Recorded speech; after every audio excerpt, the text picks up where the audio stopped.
said. "Have you ever seen the North Sea?" Gunther asked, moving a few steps closer to him. He was now at that uncomfortable distance reserved for lovers or enemies. And Gunther was not inclined to love anything. "Yes, a long time ago, but... Well, I'm going to give you a chance to see it again. That is if you don't get hung up on some buoy cable or bridge piling." Charlie turned his head to search for an escape route, but Gunther's two friends had quietly approached behind him with guns aimed in his direction. Gunther was a large man, but his two men dwarfed even him. The largest one went well over 300 pounds, and of that great girth, much of it was fat. But enough muscle remained to make him a forbidding sight, especially in the dark. His 9mm automatic looked like a toy in his thick right hand.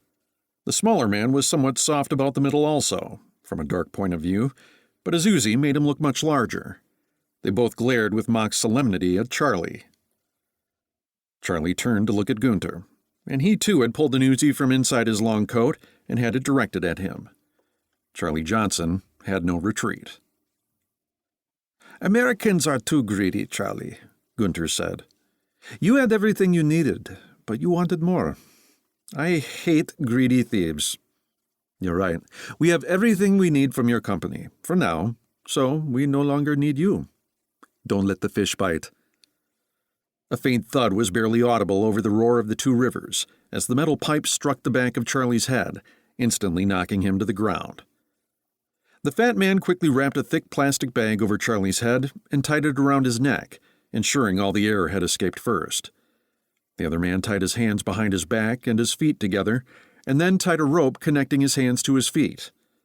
Then both men unzipped their coats and removed a sand-filled pouch from their waists. Each bag weighed over 20 pounds and was attached by Velcro strips. In seconds, the pouches were around Charlie's waist and securely fastened. Then with one quick motion, the two men swung the wrapped body over the chain and into the fast-moving Rhine. Only a slight splash echoed back through the darkness. Herbert Klein stooped behind the half-moon stone wall that partially enclosed the monument to German unity. The three men turned and looked in his direction, but could not see him in the darkness. What kind of men were these? Kill a man as easily as ordering a beer. No conscience, no humanity. He shuddered slightly and then drew a small, smooth flask from his inside coat pocket, popped the worn cork from the top, and quickly downed a mouthful of schnapps. The three men turned and walked back along the Rhine to the tree-lined pathway that led to a street where a blue Fiat van was parked. The three laughed, either out of enjoyment for the hideous crime just committed, or to act as though nothing had happened. And then the laughter and footsteps ended. Two doors slammed, and the van pulled away. Herb had worked with Gunther on a number of cases over the years.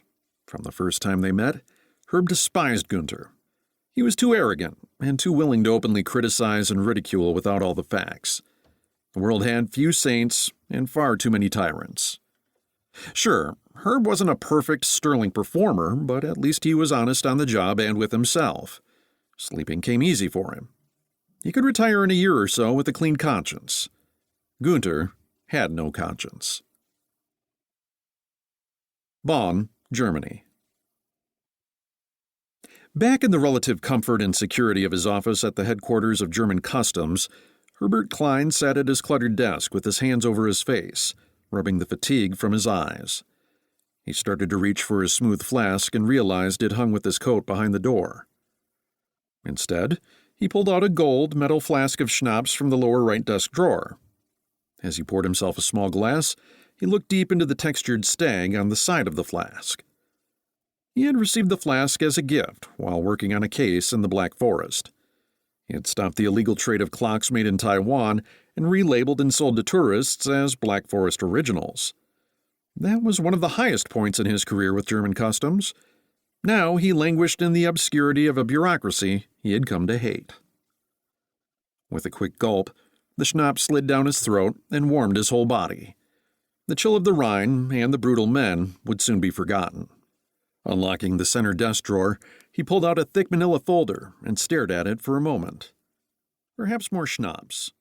He quickly poured and gulped another glass full. The folder on Bundenbach...